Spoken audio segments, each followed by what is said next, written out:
Sponsored by New Orleans Distillers, creators of fine spirits and liqueurs.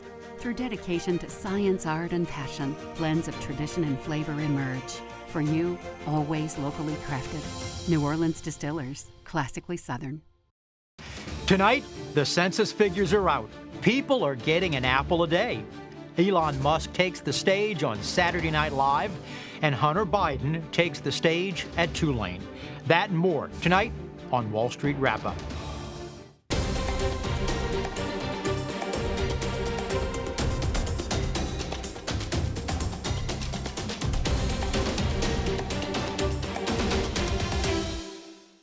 Hi, and welcome to Wall Street Wrap-Up, and I hope your week went well. My name's Andre Laborde. We'll be bringing Wall Street to your street for today, Friday, April the 30th, 2021, and to get you ready for the events ahead for next week. Well, we've got a great show for you this evening, and we'll be talking with Richard Bodsey and Greg McCullough. Now, they run the $8 billion Putnam Growth Opportunities Fund. That's a spectacular with the results they've been having the last 1, 3, and 5 years, and we'll find out where they're putting their money so you know where to put your money. But first, how did the markets do this week? Well, all the averages closed in the red today. The Dow Jones Industrial Average ended the week at 33,854. That was down 185 points for the day and down 0.5% for the week. The S&P 500 closed today at 4,178. That was down 30 points for the day and down 13.1% for the week. And finally, the NASDAQ, they finished the week at 13,958. That was down 119 points for the day and down 0.5% for the week. And the Dow Jones, the S&P 500, and the NASDAQ, they posted weekly losses for the day, and all major averages all closed in the red. And I know what you're wondering, well, how did Bitcoin do? Well, Bitcoin closed today just under $56,800. Well, let's get to our guests tonight. Richard Bodsey and Greg McCullough are co-managers of the Putnam Growth Opportunities Fund. Greg, Richard, welcome to Wall Street Wrap-Up. Thanks for having us, Andre. It's great to be here. No problem. You know, the last year, actually the last 1 year, 3 years, and 5 years, y'all have been knocking it out of the ballparks. In just a moment, we're gonna put up with what y'all have done. When you decide on picking stocks, what type of criteria do you use when deciding what you want in the Putnam Fund? For the Growth Opportunities Fund, we tend to focus on duration of growth in addition to absolute levels of growth. So can a company grow at above market rates and do so across a cycle? That's very important to us. We also look at industry structure and the return profile of a business. We're hoping for high and hopefully improving economic returns. And then the last thing we look for is what we call an ownership culture. So we look at management compensation metrics and just really make sure that management teams that we invest behind are aligned with us as shareholders. Are some stocks that, and I'm thinking of Facebook as one, Ford Motor Company as other, and there'll be more, where you may own ownership of stock in the company, but the voting rights is so closely held that you as a stockholder do not have the one share, one vote.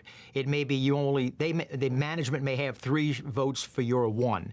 And I'm thinking of Ford and Facebook at the moment, but as you know, there's a lot more. Does something like that make a difference to you, whether to invest? I'd say it's a consideration. It's something that we certainly spent a lot of time talking about. Richard just walked through our criteria, and an ownership culture is really important. That can cut both ways. So if you've got a founder who's running the company and has controlling shares or control of the business, that can be a good thing. We've seen situations where that has proven to be good. That can also be bad. And we've actually had a couple of experiences where we've had to walk away from that. But generally, it's something that we think is positive. Founder-led businesses who have become larger businesses over time have gotten there for a reason, and generally that means we're well aligned with management. I understand, and by the way, I agree with you. I think if the person who started the business is also the CEO or at least involved in the running of the business, I think that's a good sign, because when it's your baby, you really want to take care of it. Do you have a certain time limit of how long you want to keep them in your portfolio? Or I'm thinking of last week we had the author of Robert Hagstrom, who wrote the book The Warren Buffett Way, on. And as you know, when it comes to Warren Buffett, short term for him is 20 years. But, not everybody is like that. What's your philosophies? Happy to jump in here. Okay. Our timeline is typically less than 20 years. I'll start out by saying that. Okay. All right. The turnover on growth opportunities is around 40%. So the holding period is, call it 2 to 3 years on average. Now, we invest behind a lot of companies that are structurally advantaged, that their moat or their competitive advantage tends to expand over time.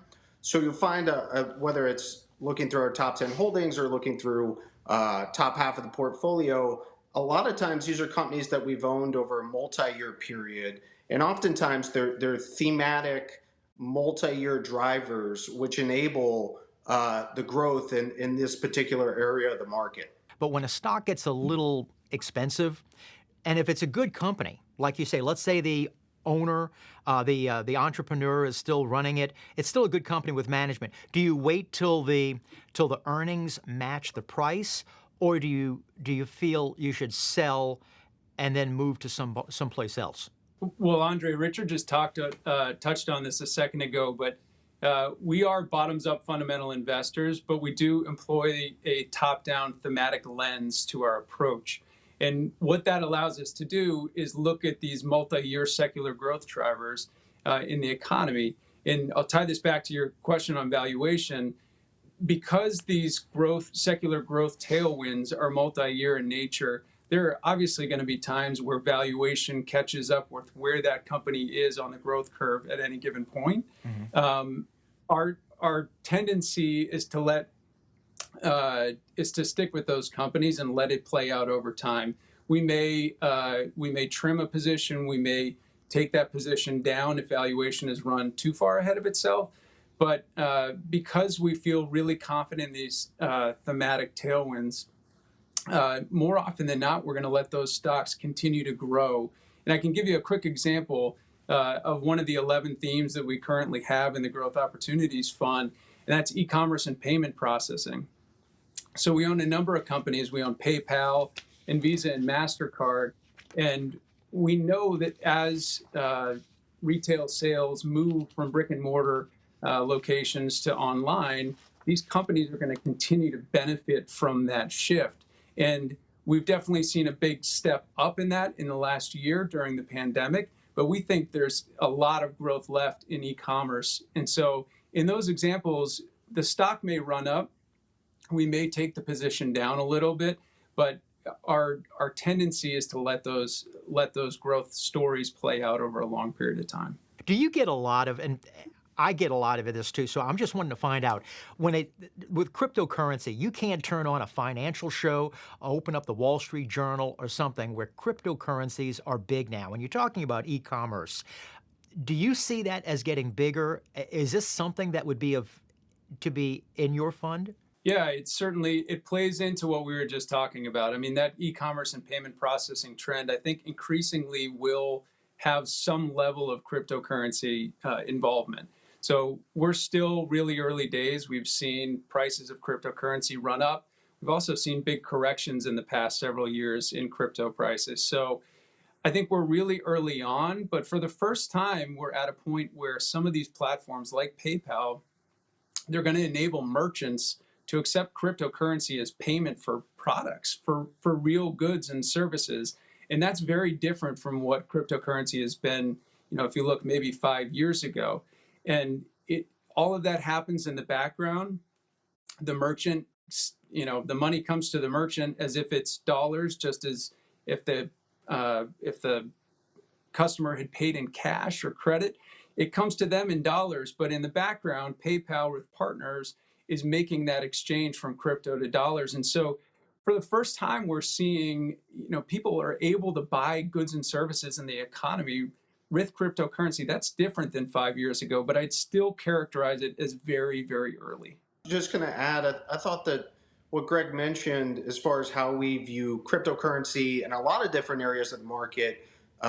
Greg mentioned the term enabler, and sometimes we call them pick and shovel type companies, whether it's a tower company that is indifferent which carrier, which cell phone company you get your bill from, whether it's in healthcare or in this case in a cryptocurrency type of environment where we tend to invest behind companies that enable you as a consumer or as an enterprise to be more efficient, to do what you want to do. And in this case, maybe it's in the future to pay for goods and services with cryptocurrency. We prefer kind of the digital wallet. You can't get from point A to point B without going through these types of companies. Yeah. Do you have an I'll just ask one more question on this before going on, but I'm just curious. Do you think it's a matter of time, not if, but when the government will start regulating these cryptocurrencies, and will that have a major effect on the prices of these stocks like Bitcoin and all these other cryptocurrencies? It could. I mean, we're kind of going down a path here that gets very complicated very quickly, but it is, these businesses currently operate under different rules and different regulatory regime than, your traditional banks and financial institutions. And at some point, the government probably wants to have a say in how that evolves. The tricky thing is cryptocurrency is built as a decentralized ledger, effectively. I mean, the whole point is that there's not one person in control. There's not one person with regulatory oversight.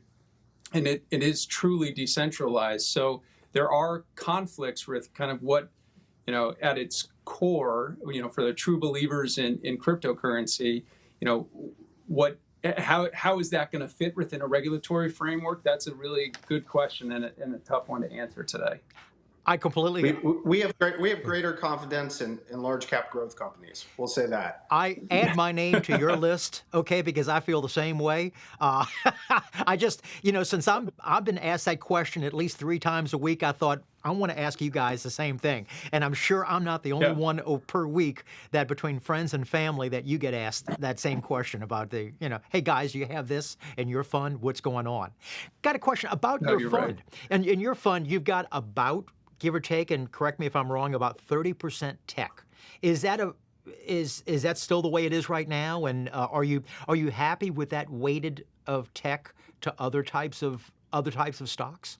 That's about right. It's actually a little bit larger than that now. Within the growth universe, we think whether it's a tech company, which is the largest piece of the growth universe, or whether it's communication services or healthcare or consumer discretionary. Those are probably the largest 4 areas of the market where we have investments. Whether it's value or it's growth or what's leading the market this particular quarter or this 6 months, we think over an appreciable time horizon, over, call it 2 to 5 years, a lot of the innovation in the economy is coming from the technology sector. I was just going to add to that. I totally agree with Richard's point, but that doesn't just manifest itself under the technology sector within indexes. I mean, it manifests itself across different industries. So you look at the impact that technology is having within healthcare, within consumer discretionary, where companies are wanting a digital connection with their customers. Look at the impact that it's having in industrials, where more and more semiconductors are making their way into machinery and equipment. The impact of technology on the entire market is pretty enormous. And as we look over a multi-year time horizon, we think that's going to drive efficiency and productivity in the economy, and that's going to be a big driver of growth. And Greg, just like what you were mentioning a minute ago when you were talking about PayPal and other types of payment processor, in a way, you could kind of classify that as technology. That's tech to a certain degree, sure. fintech, with financial technology, for something like that. Do you see, when it comes to, right now our interest rates are very low. And of course, everybody, if Jay Powell, the Federal Reserve Chairman, so much as hiccups, they're nervous that they're going to raise the rates. With a raising of the rates, will that hurt technology? or do you think that will get a hit? Yeah, I mean, first of all, let's think about our starting point. We're coming off of generational lows in interest rates, and the 10 years crept up a lot here in the last several months, but we're only getting back to where interest rates were prior to the pandemic. So there has been a big move. It has maybe taken a little bit of the edge off of the multiples that growth stocks can trade at. And as we go forward, it's our expectation that rates can continue to rise from here. But again, we're at incredibly low levels. If you think about the range relative to history, we think, if you look back, technology stocks, FANG stocks, as you mentioned, have traded pretty well during periods of higher rates, rising rates, and we think that can happen again. Ultimately, it comes down to these companies' growth rates, and that can really be an offset to rising interest rates and lower valuation multiples. We're talking with Greg McCullough and Richard Bodsey. We'll be right back right after this.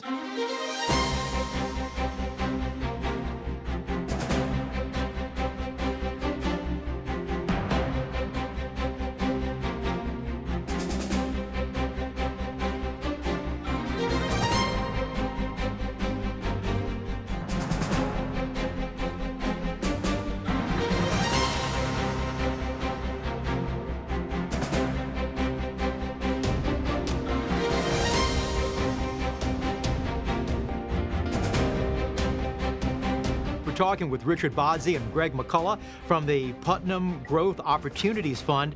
Guys, before going to a break just now, we were talking about technology and such, and we're talking about interest rates, of whether or not how of an effect that will have. And what about Richard and Greg, both of y'all? Now that looks like this pandemic is getting over with, vaccines are being distributed, technology, and I'm thinking of sort of like what we were talking before, things that we used to be at home for a lot and I'm thinking of DocuSign, Zoom, things that were there. Do you think that those type of technology stocks will be getting much of a hit, or do you think that now this is the new normal? Yeah, it's a really good question, Andre, and it's one where it's company specific in nature. So if there's a large enough addressable market, and if there's enough business momentum operationally for some of these companies, they should be able to grow at an elevated level for a very long time. You mentioned DocuSign. Their billings growth during 2020, during the pandemic, was 100%. Well, this year, they're going to grow 40% on top of the 100%. Mm-hmm. So whether it's real estate or whether it's government and market, there are a lot of opportunities for the company beyond just the pandemic. The neat part for us as growth managers at Putnam is that we get to decide or distinguish and analyze and try and figure out which companies are going to be able to put a 40 comp on a 100 comp, and which ones are temporary beneficiaries from what happened in 2020. Well, again, we talk about DocuSign or Zoom or others. They're in their growth stages right now because one of your top holdings is Microsoft, and Microsoft has a comparable to Zoom. Zoom has gotten to be more of a verb that we, sort of like I need to go Xerox something, but Microsoft has their comparable for too, that I'm sure that they're trying to expand their areas. And in fact, this week Microsoft came out with their quarterly earnings, and they blew the stitches off the ball. And I think you've got about a little over 9% of your fund with Microsoft. I think that's nice to know. That's right. That's right. Microsoft is a big holding for us. It has been for a really long time. And yeah, all elements of the business are firing pretty well right now. Some of it has benefited without a doubt from what happened in 2020 and this move to working from home and school from home. But the key elements of the business, their Azure business, which is still growing at really nice rates given the maturity of that business, we think there's a long runway of growth there. And then even their Teams product, which you referenced there, relative to Zoom. The user base for Teams has been growing at really high rates, and we think, given the productivity tools that they have in their Office 365 suite, we think they've got a huge advantage on collaboration because they can bring those, whether it's Word or Excel or PowerPoint, they can bring those applications into the Teams environment. And we think that's a really compelling sell to enterprise users. Greg, I want you to know I'm glad you brought up Teams, because I was midway through my sentence and I forgot the term Teams, and I thought, what is Microsoft's version? And I couldn't think of it, but thank you. It was Teams for doing that. Hopefully in a year from now, it'll just be top of mind like Zoom. Yeah. Oh, Microsoft is definitely a top of mind of mine too. It will be. Yeah. How about when it comes to, now we talk about stocks as a mutual fund, and let's talk about yours, the Putnam Growth, the Putnam Growth Opportunities Fund.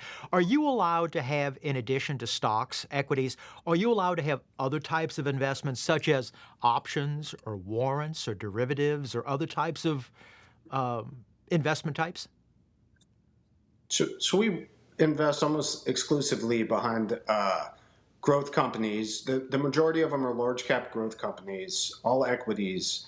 About 90% or higher are U.S. listed companies. We have about up to 10% where we can have ex-U.S. listings. Usually that's a higher bar, and you can't replicate that kind of exposure here in the U.S. We also invest about 15% of the fund in mid-cap companies that we believe over time will grow into large cap companies. But Growth Opportunities at Putnam is a large cap growth fund, and we tend to stay in our lane.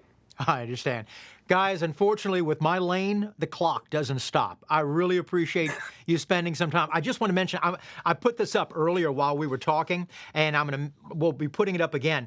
But after 1 year, your annualized performance of the Putnam Opportunities Fund, you're up 1 year 55.5%. Over 3 years, you're up over 23.5%. And over 5 years, you're at over 22.5%. That's unbelievable. So congratulations. You just certainly deserve an attaboy on those. So for doing that. Thanks, Andre. Thanks so much for having us on. Richard, Greg, I hope you come back with us. Thanks so much. Appreciate it.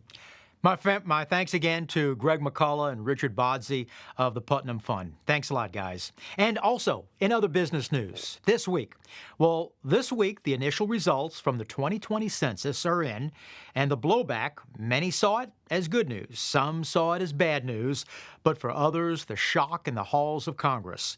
The population over the last 10 years since the 2010 census grew 7.4% to just over 331 million people, which is the second slowest growth rate in history. The news will be seen and felt throughout the country and nowhere more than in Congress. 7 states are going to be losing a representative in Congress due to U-Haul trucks leaving those states for numerous reasons, ranging from high taxation, crime, onerous government regulations, and other reasons as well. California, which presently has 53 House seats, they'll be losing a seat. That's the first time that they'll be losing a seat since becoming a state since 1850. And 6 states will be gaining a seat in Congress, to include Texas. They're going to be adding 2 additional seats.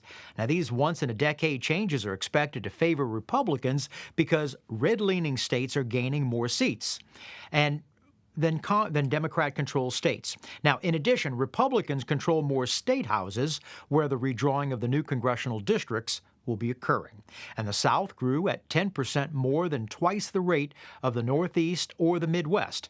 And New York State, they lost a seat that they wouldn't have if they had 89 more residential votes. Now, it won't be long before we'll be seeing members of Congress announcing their retirements or challenges to the Senate seat due to reapportionment.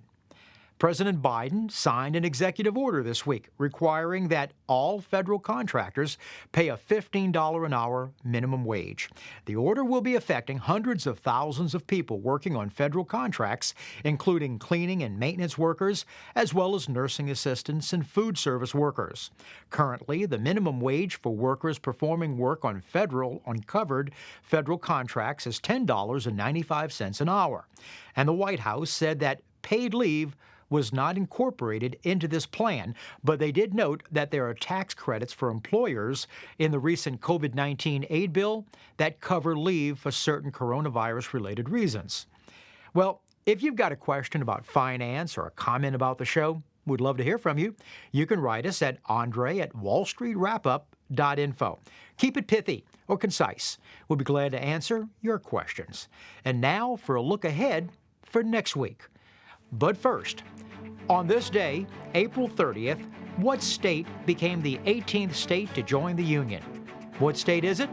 Well, we'll have the answer in just a minute. Stay tuned.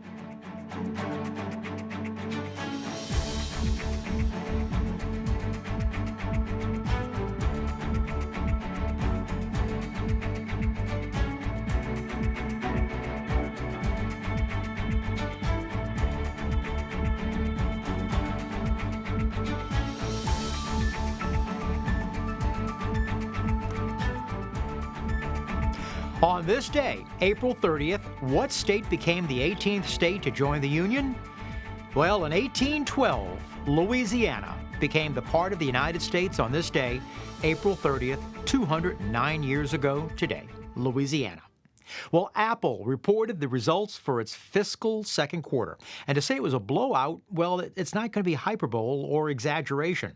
Revenue grew 21% year over year to a record $111 billion. Now, that growth resulted in earnings per share of $1.68, an increase of 35%, that also set a new high water mark. Apple reported their revenues in China. They grew 87% from last year's second quarter. And Apple said that they will raise their quarterly dividend by 7% and will be buying back shares, launching a $90 billion buyback program. Elon Musk, the never-shy CEO of Tesla Motors and SpaceX, well, Elon is going to be hosting Saturday Night Live on May the 8th. Elon Musk is one of the world's wealthiest people, and he's often drawn attention for his pronouncements that veer from your typical CEO language. In January, Mr. Musk joined a chat on popular audio discussion app Clubhouse. Musk cheered some of the stock buying at the time, hurting short sellers that the Tesla CEO has sparred with in the past. And finally, Tulane University has invited Hunter Biden to talk about the news business. Well, according to course description, Tulane is going to be offering a fall semester class titled Media Polarization and Public Policy Impacts. It's a 10-week course for those interested in media relations and policy. Hunter Biden, the son of President Joe Biden, will be instructing about the news industry though never a journalist, he is presently under FBI investigation due to a confiscated laptop left at a computer maintenance store supposedly containing sex tapes of himself with prostitutes while using a crack pipe, and email showing Ukrainian payoffs to other members of the Biden family, including his father, who was vice president at the time. Well, it's going to be interesting. So join me next week when my guest will be former director of the Congressional Budget Office, Douglas Holtz Egan. And well, that's our show. And we hope you've enjoyed it for Friday, April the 30th. Remember, you can follow us on Facebook and WYES.org. Thank you. Thank you for joining us on Wall Street Wrap-Up. I'm Andre Laborde. Remember, money never sleeps. Good night.